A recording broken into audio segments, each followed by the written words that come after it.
Hello everybody and welcome to Saturday's Gaming here on Off the Shelf Reviews. I'm Ian. And I'm Gary, and this is not the start of a new sequential playthrough, Ian. What's going on, Ian? What's going on? I know. I just finished doing Dishonored and I finished doing The Thing and playing all those games on the Friday, and what was really bugging me is I only had one video of Grand Theft Auto Online up. Yeah, that's true. I just wanted to come back and, get dressed and spend this little time talking to you and having fun and, just doing the thing. That's true. I did kind of hijack most of your other videos by talking about other stuff.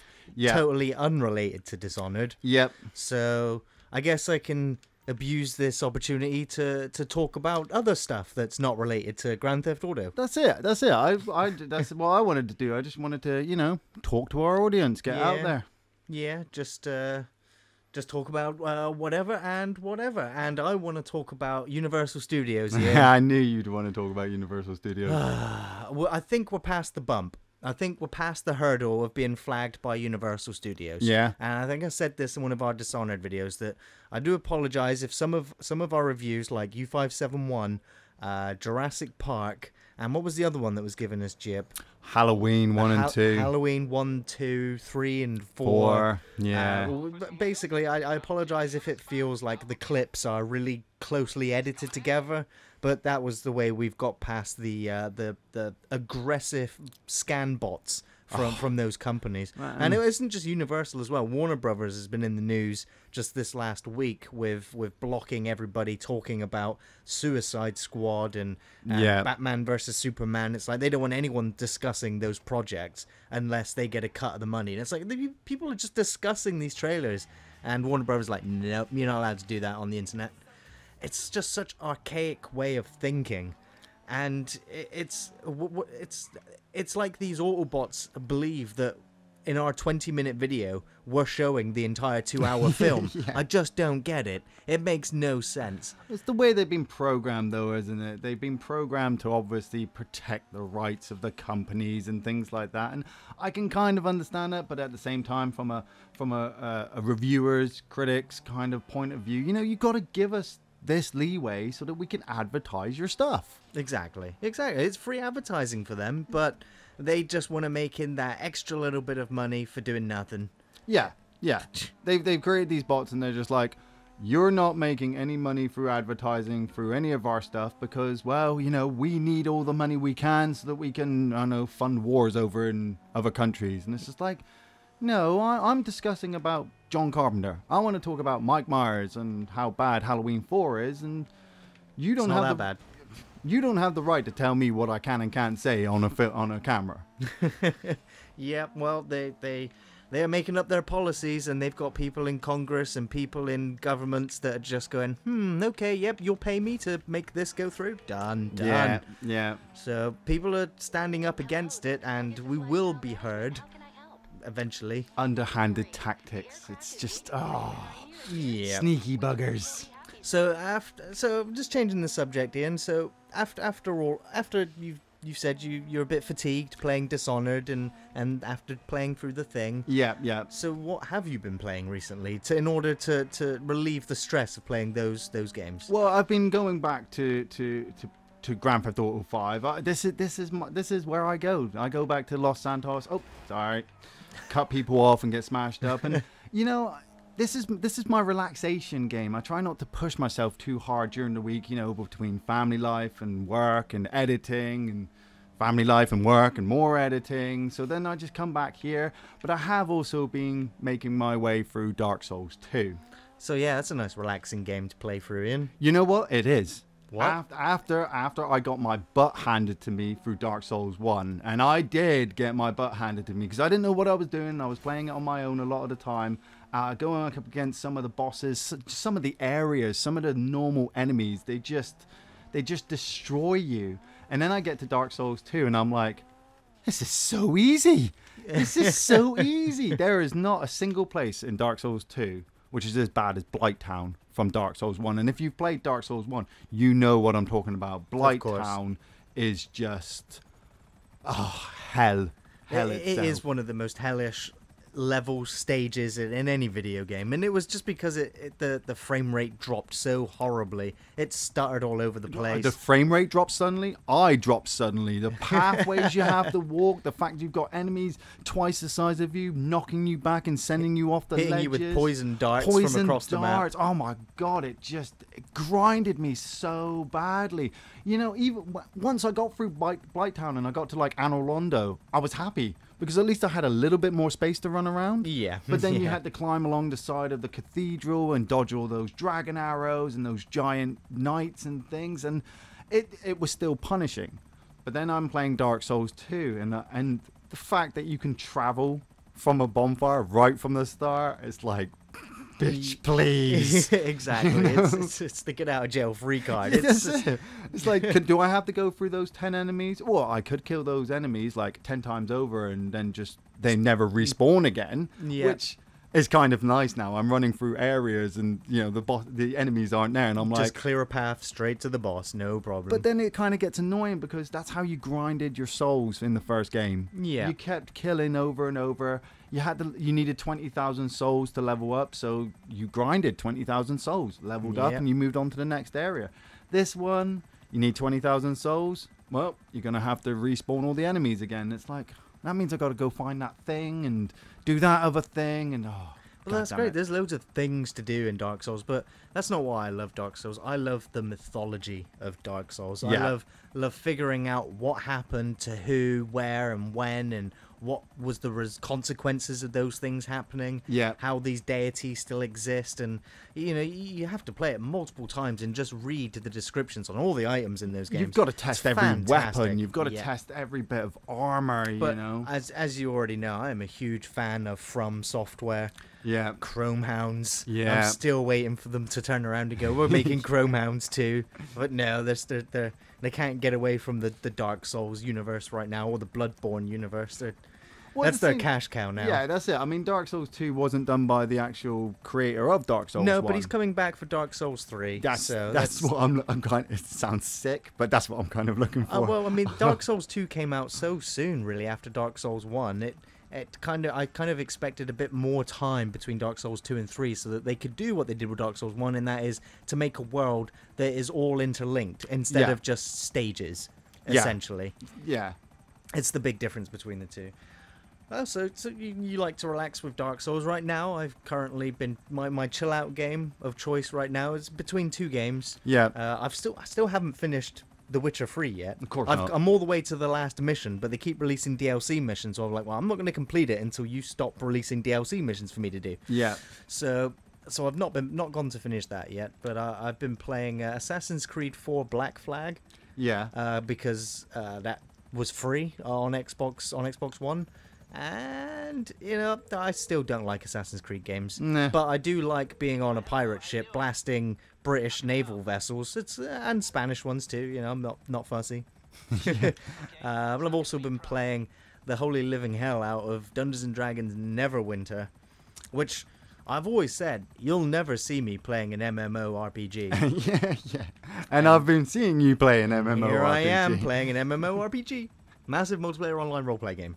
But it's Dungeons and Dragons, and it's not I would say I mean, I've not played World of Warcraft, but that seems a bit the combat mechanic in that game just it's not that exciting, whereas the combat in Dungeons and Dragons Neverwinter it's pretty versatile. I like the different class systems, the different weapon systems, and the different maneuvers. It requires you to be active on the physical battlefield. You don't just have to stand somewhere and queue up all your potions and hits. You kind of, you know, chop and change what you're going to do depending on what dungeon you're in or anything else. Yeah. And what I like about Neverwinter is that there's so many different things to do. There's so many different items to go and refine or collect or try and salvage from other locations as you try and level up your gear score. And just recently they released another free expansion for the game, which I've been having some issues trying to defeat Tiamat at the moment with a bunch of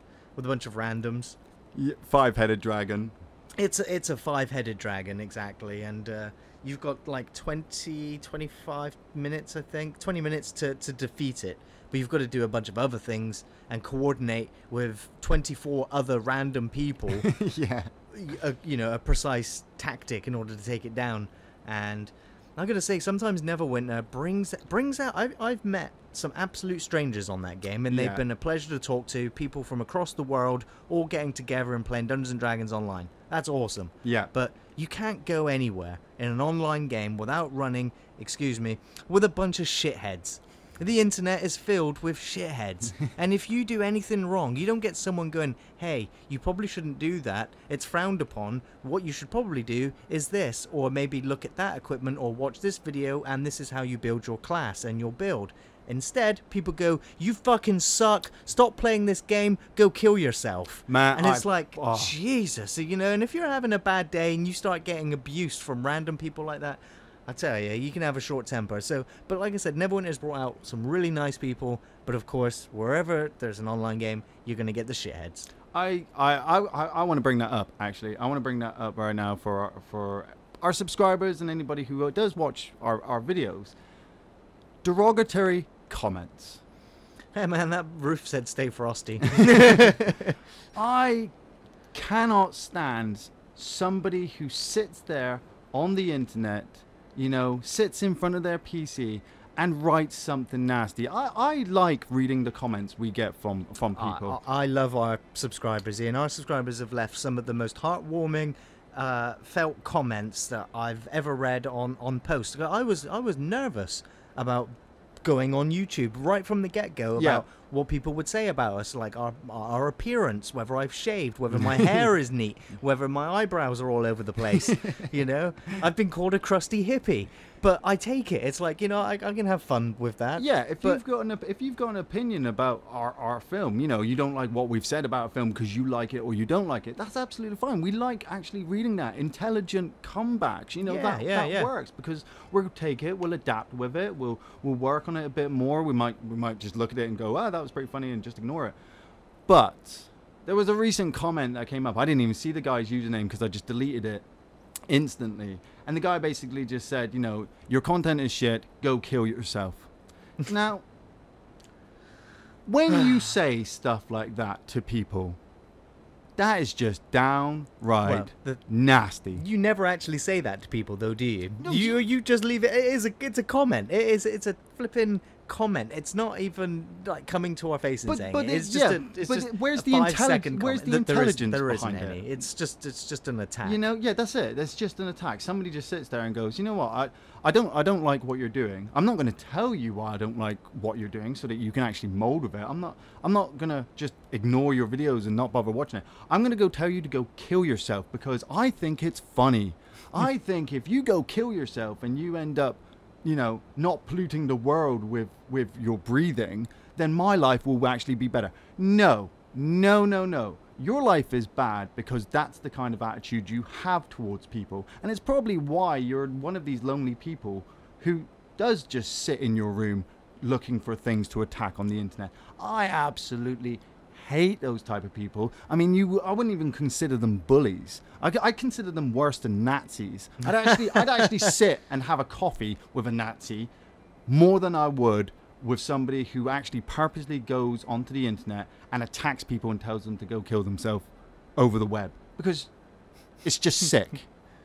Well, I mean, I think they're both pretty sick, actually, and in the worst sense. yeah. I'm not actually going to have a coffee with a Nazi. I think I'd throw the hot coffee at the Nazi. But what would you do to the person, who leaves you a nasty comment? Well, the people that leave nasty comments, for me, I do ignore them. And I'm going to say in 2 and 3/4 years we've been doing this, Ian, we've never deleted a single comment until that one. I've deleted a couple just like that one. Okay, well, there's a couple then that I've not missed. But other than that, I have read every single comment that has ever been left for us across all the videos. I mean, some people don't know. They're like, we want to make a request for you to review a film. You can leave that comment anywhere in the description of a video. You could, email it to me, leave it on Facebook, on Twitter. I read everything. Yeah. I just don't always get back to everybody. We would love to reply to absolutely everybody. We just don't have the time. Yeah. On top of absolutely everything else that we try to do, I'd love to sit there and spend a day replying to absolutely everybody's comment, but I just can't. And it's Well, like with the request, you know, yeah. I'd like to get on top of every single person's request. But Which is why I figured we're never really going to be able to cover everyone's request. We're never really going to be able to cover every single film we ever really want to discuss. we can try. We can try, and we're going to try. But there's a good thing that whilst we're doing these video game videos, we can discuss any movie we want to that we may or may not review, or even already have reviewed, but discuss it even more. Yeah. So, and I have said in our Let's Play through Dishonored and The Thing that if anyone does have any questions about any other film, maybe a book or a TV series or music that you'd like us to discuss whilst playing a video game, every Saturday we're playing the video game, but we're just cut loose. We just Yeah. talk about whatever is in the news, whatever we've been up to. Yeah. So if you do have any questions, just drop them in the comments to this video or any subsequent video. We will read them. I have a question for you, Guy. Oh dear. If you had to choose, Yeah. you're forced at gunpoint, you're in a room, you only have one choice to make. Oh dear. Would you watch the George A. Romero's Dead series Mm-hmm. or the Return of the Living Dead series? It's easy for me. It's George A's all the way. Yeah? Yeah. Why is that? I don't even have to be at gunpoint. I'm just like, yeah, George A's, because it's some vastly superior films. I mean, Really? Survival of the Dead?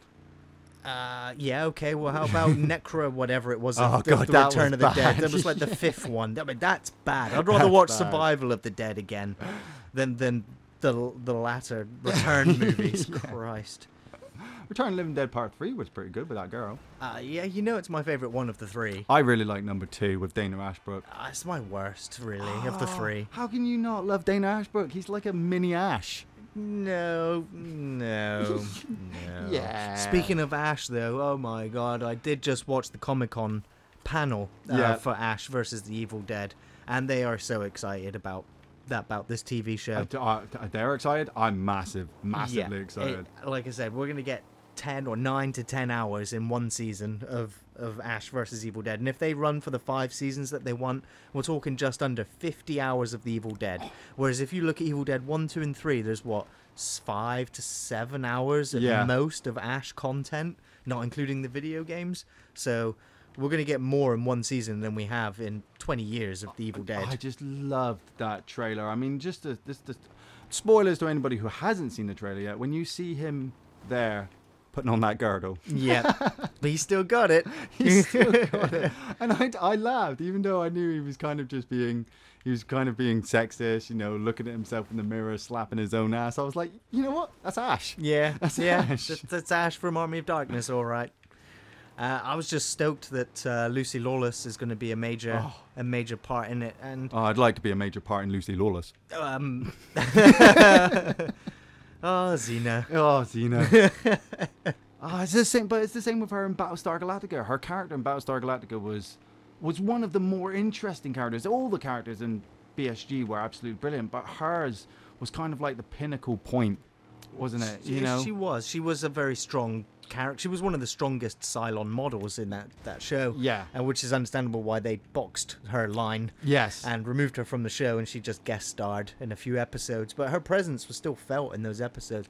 But of course, I want to talk about TV a little bit here, but I want to talk about Spartacus. Oh, yeah. The TV show. Yeah. Now, it was it kind of hit quite heavily on TV, and then the numbers for it dwindled slightly, and then no one really paid much interest in it, and a lot of people stuck their noses up at it, and I can understand why. Why? Because it was a very fleshy TV show in terms of its nudity and its promiscuity of sex and orgies and these. It was historically accurate. Well, true. There were reported, historically there was a ton of orgies that took place in Rome and in Italy and in Europe for that instance. Maybe not England, because we were pretty reserved about that sort of thing. Yeah. But it was going on. And so, they replicated it. And for me, they pushed the envelope for content they could get away with for television. But it wasn't really television. I guess it's network television, American television anyway. Well, they pushed the envelope and opened it so that you could get things like Game of Thrones. And then that's what kind of Game of Thrones was already... No, it wasn't. Spartacus It came out a year after. No, it didn't. Spartacus, the first series, came out long before Game of Thrones. And I think it was the midpoint of the I think it second was only season. it wasn't too midpoint far of before. the second season that Game of Thrones came out. And everybody was like, "Oh my God, I can't believe that, they've got all this sex going on." And I was like, "Did you ever watch Spartacus?" No, I thought it was boring. It was just like, "Oh, shut up." Well, that was one thing that show never was boring. No, but like I said, it was more historically accurate. I didn't know the history behind Spartacus and Gannicus and the rest of them. But I wanted to know that. At the same time, you're talking to a guy who's not actually watched Game of Thrones because I'm not interested in it. I've seen blood, guts, violence, and gore in TV shows. Yeah, but you haven't seen this story before. Well, do I? No, you haven't. Do I Ian, want to? Ian, Not I'm not really. gonna argue with you. It's your own opinion. If you want to be the black sheep that doesn't watch Game of Thrones, you be that black sheep. I will be Ian. that black sheep. You wear that black coat, I will. fine and proud. Yeah. Yeah, you know nothing, Ian. You say that, but I'm telling you that Game of Thrones is an absolutely phenomenal TV show. No, I will not take that away. I will not take that away. That it is built up to be a great TV show, and I am interested in watching it when it is finished, like I have done with many TV shows before.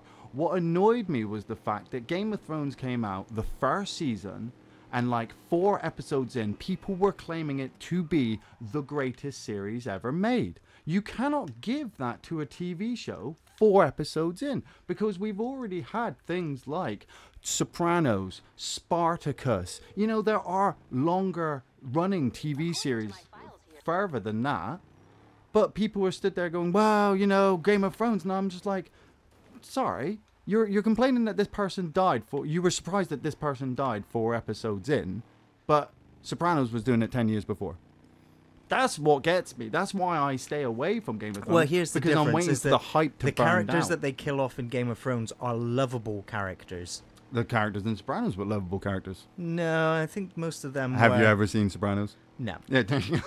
I tried, but I'm not a big fan of mafia or hitmen or criminal activity films or series that much. Yeah. Breaking Bad, huge exception. That totally. See, now that's my other thing. Breaking Bad came out just before Game of Thrones. I think it came out at the exact same time. That's what I mean. Everybody was there on the bandwagon for Breaking Bad. Oh, it's the greatest series ever made. Then Game of Thrones comes along. It's the greatest series ever made. It's not the same people saying this. It is. It was for me. I had the same people coming up telling me 1 minute that Breaking Bad was absolutely amazing. Then they're telling me Game of Thrones is amazing. They're all amazing. Yes, they are. They're all amazing. They're all amazing. That's what I always said. So, and that's what I was going to say about the Spartacus TV show was that a lot of people did turn their nose up on it because it was like 300 in terms of its presentation. It was like a comic book. Yeah.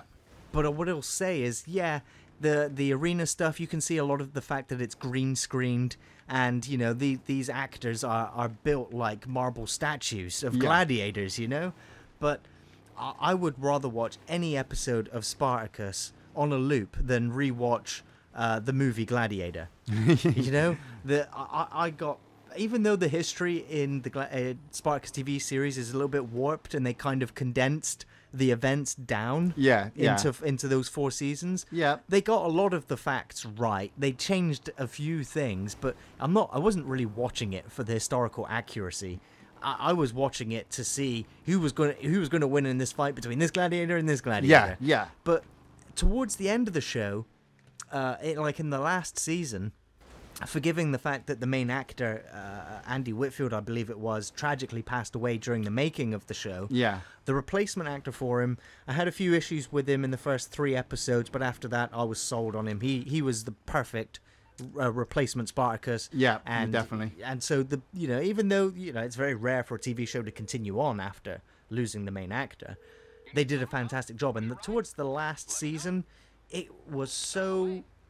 I was so in depth with the characters. The characters had so much complexity to them. Some of the worst things that ever happened to them as slaves, yet alone as gladiators, and it really captured that struggle. That everything about it. I was on tender hooks come the last episode. They did such a great job. Yeah, and that again was with Lucy Lawless and Sam Raimi and Rob Tappert, who have and obviously the new Evil Dead TV show is from the strength of what they did with Spartacus. They've said, sky's the limit. You can do whatever you want with the Evil Dead TV show. Use your imaginations. You bring what you bring to it. We're not going to interfere in any way. Yeah. And that, for me, just says that the Ash vs. Evil Dead TV show is going to be the greatest show of all time, Ian.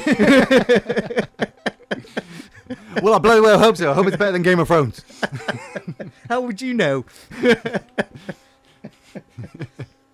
So, I remember bringing up that Stay Frosty building sign that you flew past earlier. I was going to use that as the perfect opportunity to segue into the fact that Aliens Colonial Marines was in the news again just recently. Yeah. It seems I love that game.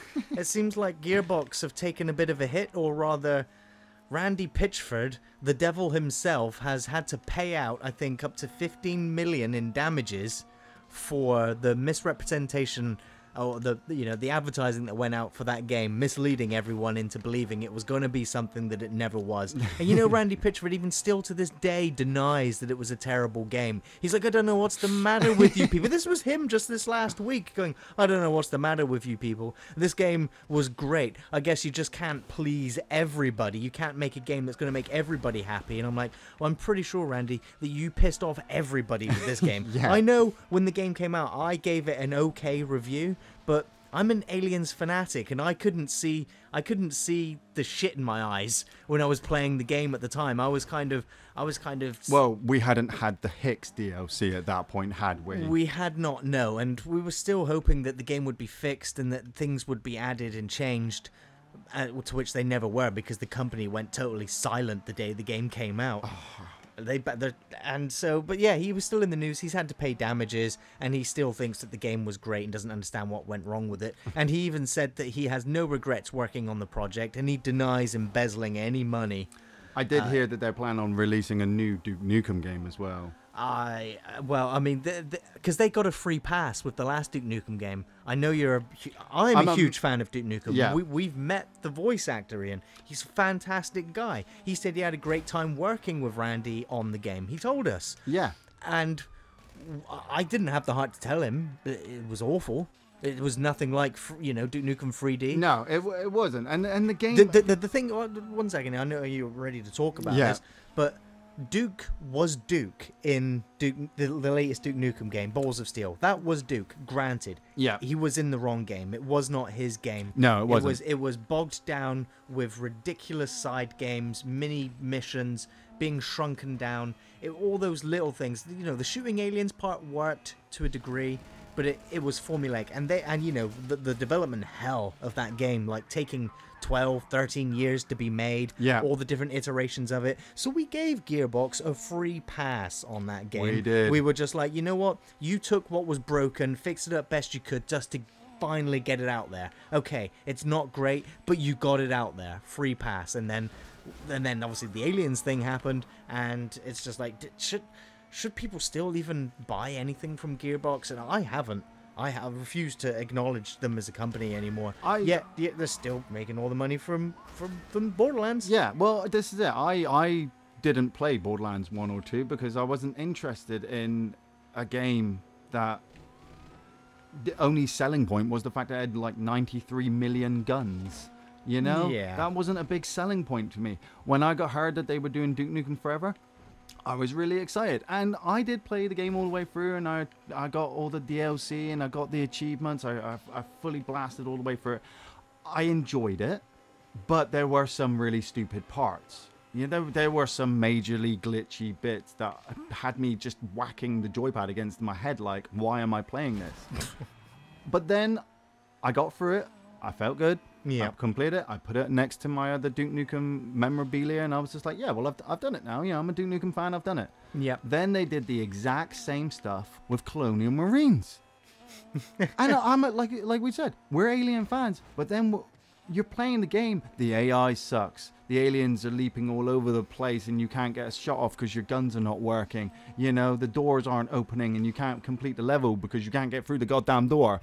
Yeah. And I'm just like, that's what I was thinking. I was just like, okay, Gearbox, you made the mistakes on Duke Nukem Forever.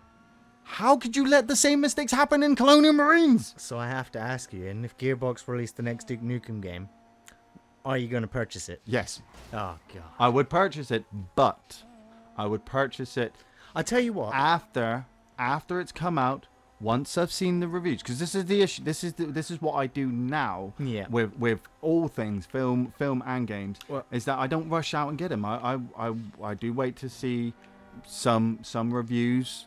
Who was it? 3D Realms that owned Duke Nukem, and they Yeah. sold Duke Nukem. They sold the rights to Duke Nukem, didn't they? Yeah. To Gearbox, which means the 3D Realms could no longer make Duke Nukem games, which is a goddamn fucking tragedy, because 3D Realms actually went and started making a new Duke Nukem game. Yeah. I don't know if you're aware of this, but Gearbox turned around and went, no, you're not.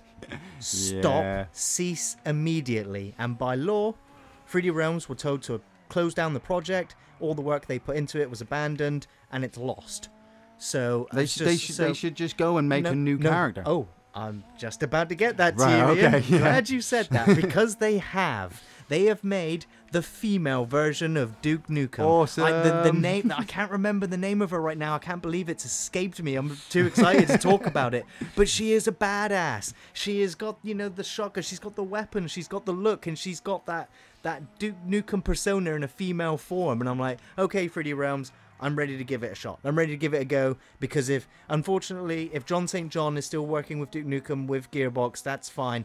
I'll watch the videos of the best bits that he does. But the thing is, Johnson John is multi-talented. He can do a lot. He can do a lot of things. So they could just hire him to be a side voice. Yeah. He doesn't have to be. He doesn't Duke have to be Nukem. Duke. Yeah, that's true. He could still come back and work for 3D Realms and do another voice. He could just be Johnson John. Hell yeah. He could. That's how cool the guy is. Indeed. But this is it. I mean, 3D Realms. They also did Shadow Warrior as well. Yeah. And Shadow Warrior on the PC was it's pretty much just like Duke Nukem, but with a ninja. Yep. We haven't actually played the newest one. Oh, but I would love to. Come on, car. Well, before we sign off, Ian, there was one other last thing that I wanted to bring up, was that Alien 5 was also just in the news this last week. Yeah. Yet again, Neil Blomkamp has released even more imagery, or more art, should we say.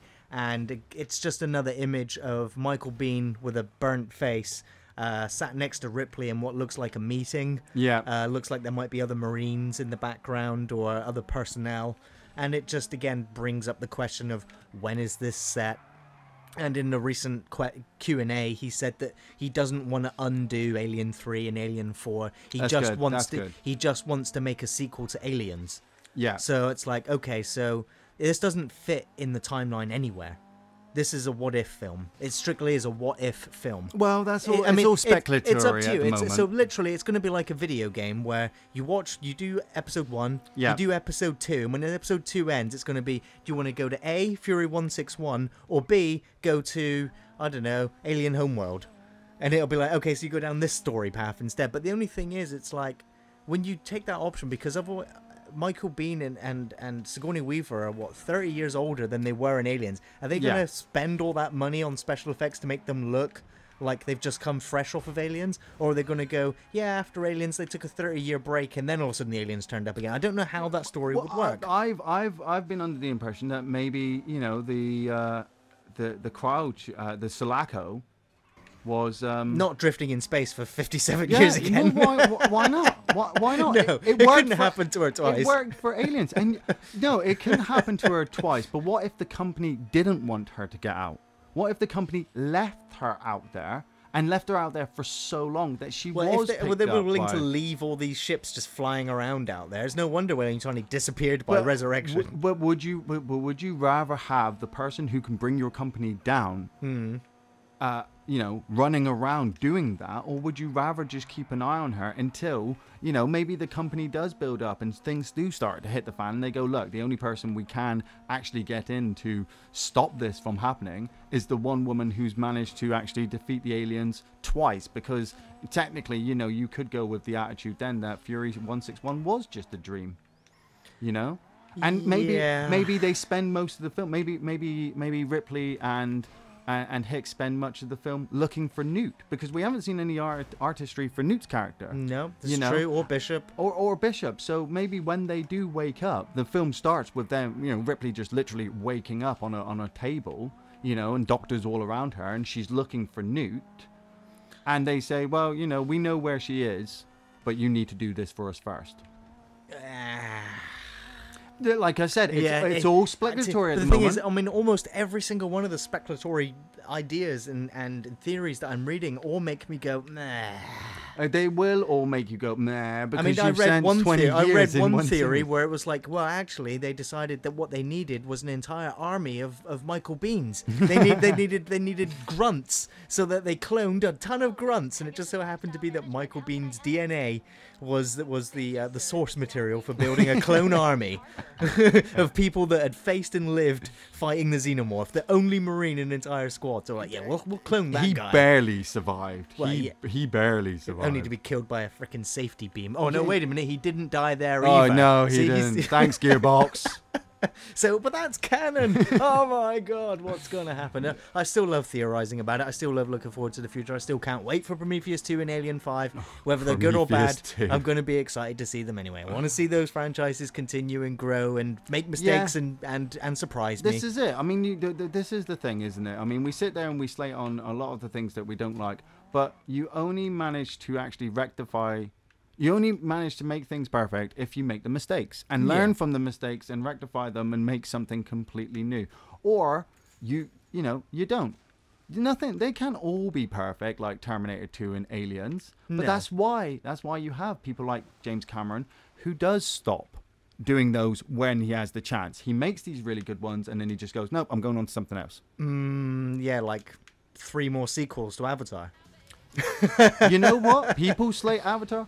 I loved Avatar when it first came out. That's it. It's enjoyable. I've said it was the most. I still say it was one of the most, if not the most, immersive experience I've had in a cinema. Yeah. I know with the 3D glasses on. I know it's gimmicky, but with that film, I was there for 3 hours. I was not me anymore. I was. My brain was in a jar in jelly. You know, it was just a complete experience. I trouble with the film. I know. The plagiarized script ideas and everything else. You can say that it's about anything. And I know that, but the whole piece as it was, all I'm hoping for with James Cameron is his better story for a new trilogy. Anyway, it's Cameron. He steals most of his ideas. Yeah, but we're lucky if the film even gets released and just be happy with it. Yeah, Universal probably just going to slap him with a copyright. It's just fun. You're going to be sat in the cinema. It's going to be, this video is blocked worldwide. Great. Well, hopefully this video doesn't get blocked worldwide and you've enjoyed watching Iain prance around on Grand Theft Auto while we shoot the shit like we usually do on a Saturday. We'll definitely be back next Saturday with a new video game playthrough. In the meantime, we've got film reviews going up on Thursdays, video gameplays on Fridays, and you can always check us out on Facebook, Twitter, and if you'd like to support us that extra bit more, you can join us on Patreon. Yeah. See you next time, guys. Thanks for watching.